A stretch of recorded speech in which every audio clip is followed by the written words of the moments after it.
नमस्कार जी। स्वागत है आपका मेरे YouTube चैनल में। पिछली बार हमने 64 योगिनियों के बारे में चर्चा की थी। साधना कैसे की जाती है, उसका क्या फल है, उसके बारे में चर्चा की थी। आज दोबारा से चर्चा करेंगे साधना के बारे में, योगिनियों की साधना के बारे में।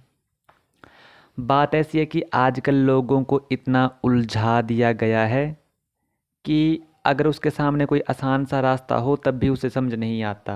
उसको यकीन ही नहीं आता कि इस रास्ते पर चलने पर भी हमें मंजिल की प्राप्ति हो सकती है, क्योंकि लोग उलझ गए हैं। काफ़ी आसान भाषा में भी समझा दिया जाए तब भी वो समझ नहीं पा रहे हैं, क्योंकि उनका जो ज्ञान है वो ही बीच में आ रहा है और उनको आगे नहीं बढ़ने दे रहा है। तो सबसे पहली बात ये है कि अनुभव की बात है, मेरे अपने अनुभव की बात है, मेरे साथ जिन लोगों ने साधना की उनके अनुभव की बात है, और उसके बाद मैं ये वीडियो बना रहा हूँ। मेरे साथ आज भी कई लोग जुड़े हुए हैं जिन्होंने की साधना शुरू की और साधना शुरू करने के बाद उनको अनुभव भी हो रहे हैं, कोई परेशानी नहीं आई है। नीचे वीडियो के नीचे डिस्क्रिप्शन में टेलीग्राम का लिंक भी है, आप टेलीग्राम का चैनल ज्वाइन कर सकते हैं। मेरे साथ जो भी लोग जुड़े हुए हैं वहाँ पर उनके अनुभव शेयर किए जाते हैं, तो आप टेलीग्राम का चैनल ज्वाइन कर सकते हैं। आगे बात करते हैं साधना के बारे में, शुरू करते हैं। तो सबसे पहले कोई भी साधना हो, चाहे वो योगिनियों की हो, यक्षिणी की हो, या अप्सरा की हो, या नागकन्या की हो, कोई भी साधना होती है वो संकल्प लेके ही की जाती है। बिना संकल्प लिए कोई भी मंत्र काम नहीं करता है। पहले दिन संकल्प लेना पड़ता है, बेशक बाद में आप संकल्प लो या ना लो। उदाहरण के तौर पर समझते हैं, आज पद्मिनी योगिनी के बारे में समझते हैं। पद्म चक्रों को कहा जाता है। तो अगर आप पद्मिनी योगिनी जी की साधना करते हैं तो क्या होगा कि आपके चक्र भी जागृत होंगे। आपका कोई भी काम है, कैरियर में कोई भी समस्या है, वो धीरे धीरे हल होने लगेगी। आपके धन के मार्ग खुलने लगेंगे। और ये एक सात्विक साधना है, नुकसान कभी नहीं होगा आपको इस साधना को करने से। तो कुछ भी नहीं करना है आपने, बिल्कुल सिंपल तरीके से साधना बताऊंगा मैं आपको। कोई भी अपने घर पर बैठ के कर सकता है। और कहते हैं ना कि गुरु की आवश्यकता होती है, तो गुरु की नहीं, मार्गदर्शक की आवश्यकता होती है। मुझे गुरु बनने में कोई शौक़ नहीं है। मैं आपका मित्र, आपका भाई, आप जो दोस्त जो समझना चाहे, मैं आपको मार्ग जरूर दिखाऊंगा, कैसे साधना की जाती है, कैसे उसमें सफलता प्राप्त की जा सकती है। आप अपने घर बैठकर भी कर सकते हैं। हाँ, कोई लोग अगर मेरे साथ जुड़ना चाहते हैं, मेरे कोर्स में जुड़ना चाहते हैं, मेरे साथ साधना करना चाहते हैं, तो डिस्क्रिप्शन में मेरा व्हाट्सएप का नंबर है, आप मुझे मैसेज कर सकते हैं, टेलीग्राम पर मैसेज कर सकते हैं। तो करना क्या है, आपने बैठ जाना है। किसी भी आसन में बैठ सकते हैं, कोई भी वस्त्र धारण कर सकते हैं, कोई कंडीशन नहीं है। एक पानी का गिलास ले लेना है, ये पुरुषों के लिए है, स्त्रियों के लिए अलग विधान है। तो आपने एक पानी का गिलास लिया, उसमें से थोड़ा सा पानी अपने हाथ पर डाला, पानी हाथ में टिका रहे, हाथ में जल लिया आपने।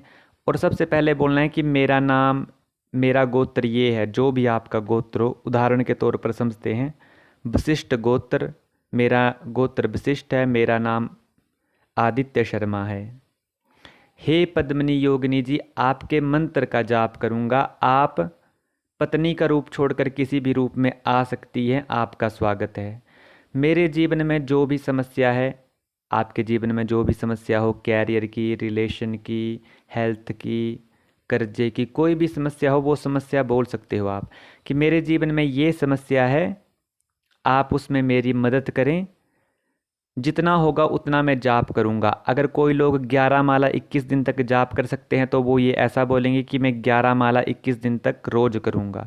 अगर कोई बिना माला के करना चाहते हैं तो वो ये बोल सकता है कि जितना होगा उतना मैं मंत्र का जाप करूँगा। ये सब बोलकर जल धरती के ऊपर छोड़ देना है।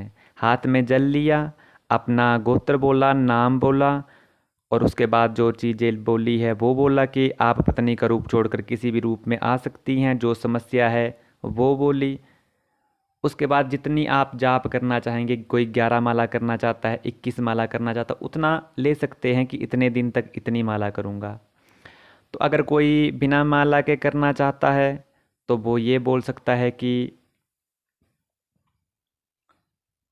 जितना होगा उतना मैं जाप करूँगा आपके मंत्र का। पहले दिन ही संकल्प लेना है, उसके बाद बैठ जाना है, गणेश भगवान जी का स्मरण कर लेना है, गणेश भगवान जी को प्रणाम कर लेना है। कोई अगर मंत्र जानता है गणेश भगवान जी का तो वो जाप कर लेना, नहीं तो नेट पर गणेश भगवान जी का मंत्र मिल जाएगा, नहीं तो ओम श्री गणेशाय नमः ऐसा बोल करके भी 5 या 10 बार बोल करके जाप शुरू कर सकता है। अगर कोई माला से कर रहा है तो वो एक माला गणेश भगवान जी की कर सकता है। तो दीपक जला लेना है, कुछ मीठे का भोग रख लेना है, गुड़ का भोग लगा सकते हैं, मिश्री का भोग लगा सकते हैं, चीनी का। कहना है कि पद्मिनी जी आपके निमित्त ये भोग है, बाद में उसको ग्रहण कर लेना है, खा लेना है। कोई मिठाई का लगाना चाहे तो गुलाब जामुन नहीं, रसगुल्ले का भोग अच्छा है। कोई बर्फ़ी का भोग लगाना चाहे तो वो भी लगा सकता है। जब भी आपने जाप करना है भोग जरूर लगाना है, बाद में उसको खा लेना है और दीपक भी जलाना है। कई बार अगर आप भोग नहीं लगा सके, दीपक नहीं जला सके, कोई बात नहीं, लेकिन जाप जरूर करना है। नियम इसमें यही है कि आपने मीट, दारू इसका सेवन नहीं करना है, चिकन इसका सेवन नहीं करना है, बाकी चीज़ें चलेगी। प्याज लहसुन का सेवन कर सकते हैं। बाकी लोग कहते हैं ना कि ब्रह्मचर्य, तो अपनी पत्नी के साथ संभोग कर सकता है कोई। अगर किसी की कोई प्रेमिका है उसके साथ भी संभोग कर सकता है, कोई बात नहीं है। और अगर कई बार स्वपन दोष हो जाए तो इसका भी कोई साधना में किसी प्रकार का कोई विघ्न नहीं पड़ेगा, साधना खंडित नहीं होगी। ये सब प्रश्न अपने दिमाग में नहीं रखने हैं। तो एक बार आप शुरू करके देखो, फिर देखो अनुभव क्या होंगे। जब आप शुरू में करने लगेंगे तो आपका मन शांत होगा, स्वास्थ्य अच्छा होगा, चेहरा काफ़ी सुंदर होने लगेगा, कम्युनिकेशन काफ़ी अच्छा हो जाएगा लोगों से, आपका हर काम बनता जाएगा। धन की कोई दिक्कत होगी वो समाप्त होगी, जॉब की दिक्कत होगी वो समाप्त होगी, रिलेशन में कोई समस्या होगी वो समाप्त होगी। धीरे धीरे आपके सारे काम बनते जाएंगे, आपके धन के मार्ग खुलेंगे, आपका हर काम बनता जाएगा। और हेल्थ की कोई परेशानी होगी वो भी ठीक होगी। चेहरा तो सुंदर होगा ही होगा, साथ में मुख पर तेज भी आएगा आपके। नुकसान कभी नहीं होगा इस साधना का। कई बार अगर आप नहीं कर सके तो कोई बात नहीं, साधना छूट जाए तब भी कोई बात नहीं, दोबारा कभी भी शुरू कर सकते हैं। और कमेंट बॉक्स भी खुला हुआ है, आपका कोई प्रश्न हो तो आप वो भी कर सकते हैं।